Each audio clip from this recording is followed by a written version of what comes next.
Let's watch this short clip wherein a Prime Minister during his Mann Ki Baat, he's talking about the wildlife conservation and the efforts that are being made for the same.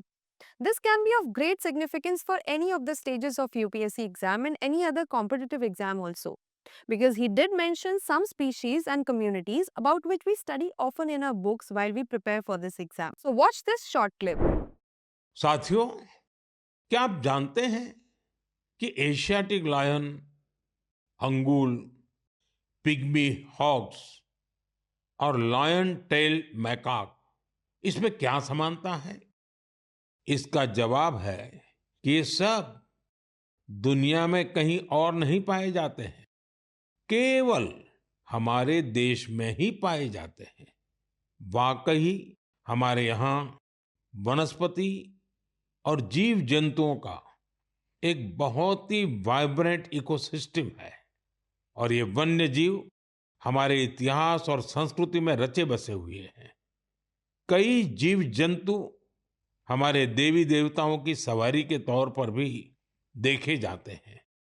मध्य भारत में कई जनजातियां बागेश्वर की पूजा करती हैं। महाराष्ट्र में वाघोबा के पूजन की परंपरा रही है। भगवान अयप्पा का भी बाघ से बहुत गहरा नाता है। सुंदरवन में बोन बीबी की पूजा अर्चना होती है, जिनकी सवारी बाघ है।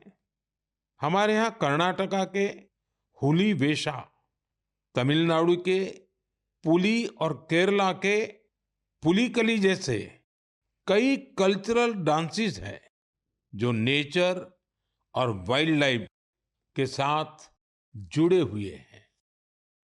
मैं अपने आदिवासी भाई बहनों का भी बहुत आभार करूंगा, क्योंकि वो वाइल्ड लाइफ प्रोटेक्शन से जुड़े कार्यों में बढ़ चढ़कर भागीदारी करते हैं। कर्नाटका के बीआरटी टाइगर रिजर्व में बाघों की आबादी में लगातार वृद्धि हुई है। इसका बहुत क्रेडिट सोलिगा ट्राइब्स को जाता है, जो बाघ की पूजा करते हैं। इनके कारण इस क्षेत्र में मैन एनिमल कॉन्फ्लिक्ट ना के बराबर होता है। गुजरात में भी लोगों ने गीर में एशियाटिक लायंस की सुरक्षा और संरक्षण में महत्वपूर्ण योगदान दिया है। उन्होंने दुनिया को दिखा दिया है कि प्रकृति के साथ कोएग्जिस्टेंस आखिर क्या होता है। साथियों, इन प्रयासों के कारण ही पिछले कई वर्षों में बाघ, तेंदुए, एशियाटिक लायंस, राइनो और बारहसिंगा की आबादी तेजी से बढ़ी है और भारत में वन्य जीवों की डाइवर्सिटी कितनी खूबसूरत है, ये भी गौर करने लायक है। एशियाटिक लायंस देश के पश्चिमी हिस्से में पाए जाते हैं, जबकि टाइगर का क्षेत्र है पूर्वी, मध्य और दक्षिण भारत। वहीं राइनो पूर्वोत्तर में मिलते हैं। भारत का हर हिस्सा न केवल प्रकृति के लिए संवेदनशील है, बल्कि वाइल्ड लाइफ प्रोटेक्शन के लिए भी प्रतिबद्ध है। मुझे अनुराधा राव जी के बारे में बताया गया है, जिनकी कई पीढ़ियों का नाता अंडमान निकोबार आइलैंड से रहा है। अनुराधा जी ने कम उम्र में ही एनिमल वेलफेयर के लिए खुद को समर्पित कर दिया था। 3 दशकों से उन्होंने हिरण और मोर की रक्षा को अपना मिशन बनाया। यहाँ के लोग तो उन्हें डियर वुमेन के नाम से बुलाते हैं।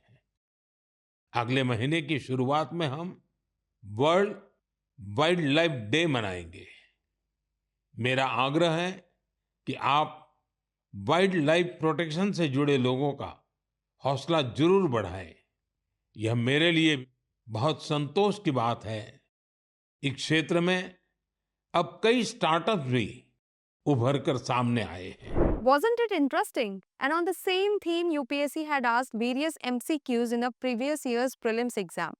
Like in 2023, there was this question which was mentioning about lion-tailed macaque, sambar deer, and Malabar civet. Then in 2018, this question on pygmy hog.